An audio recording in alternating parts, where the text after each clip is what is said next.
diria que o Brasil está vivendo um momento muito difícil em que as incertezas sobre o processo eleitoral, as dúvidas sobre a situação fiscal e a mudança do cenário externo colocaram um cenário doméstico desafiador.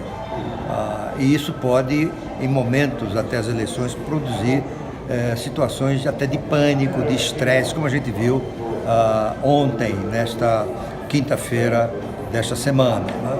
E provavelmente esse será o ambiente até as eleições de outubro, um ambiente de muita volatilidade. Mas, felizmente, o país está numa situação muito melhor do que aquela que experimentou na eleição do Lula, quando o câmbio foi perto de 4 também, mas só que, considerada a inflação do período, era como se nós tivéssemos hoje o dólar a R$9.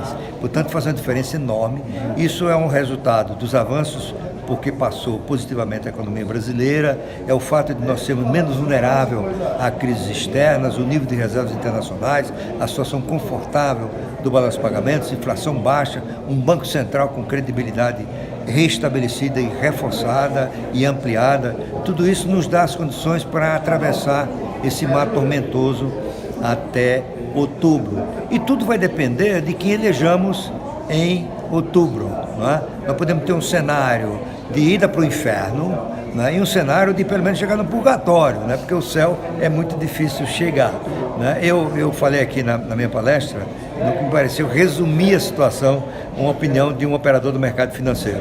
Nós estamos com uma situação que tanto pode dar 45 mil pontos na Bolsa de Valores de São Paulo, na B3, ou 120 mil pontos, isto é, 45 se elegemos um populista do tipo Bolsonaro ou Ciro Gomes, 120 mil pontos se elegemos um governo reformador com capacidade de produzir as mudanças estruturais que deem um novo impulso à produtividade do país, aumente o seu potencial de crescimento e comece a resolver os seus graves problemas de desigualdade, pobreza, não é? e penúria social que ainda caracteriza o Brasil e que tem piorado com a crise. Não é?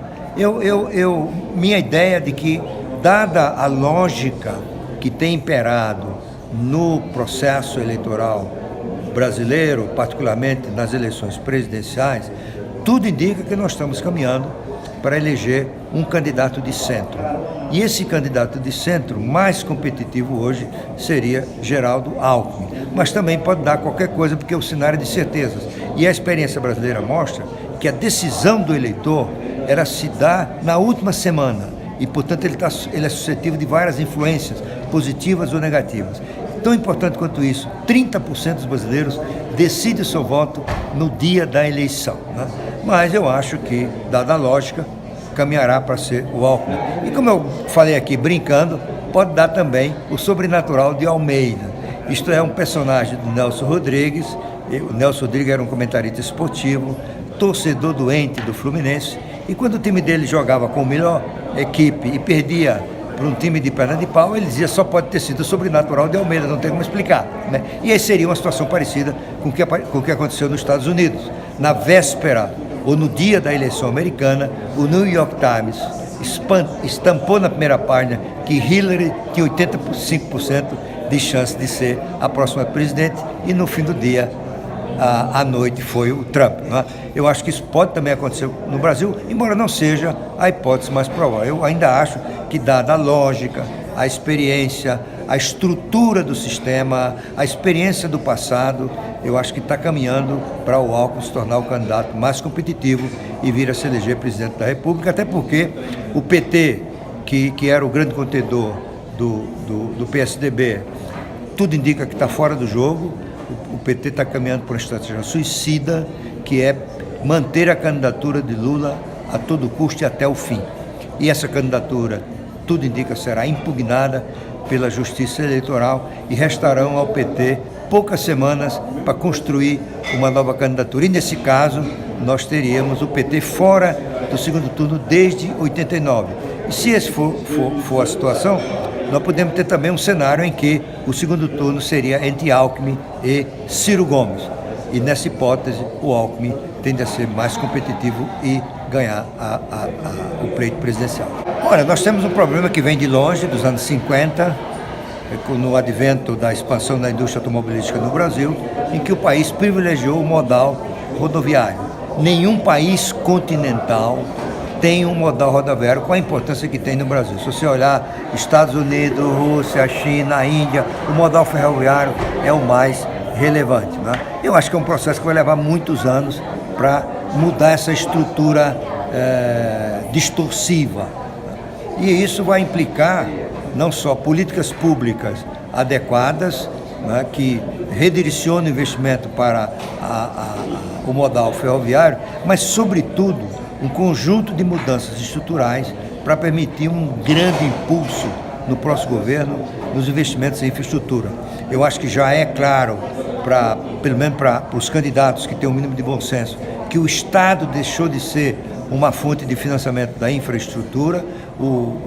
A infraestrutura do setor público chegou a perto de 6% do PIB nos anos 70 e o ano passado pouco passou de 1% do PIB.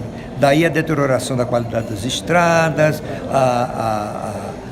a incapacidade de avançar na duplicação de rodovias, de avançar nos ramais ferroviários, no transporte fluvial, que é quase nenhum no Brasil.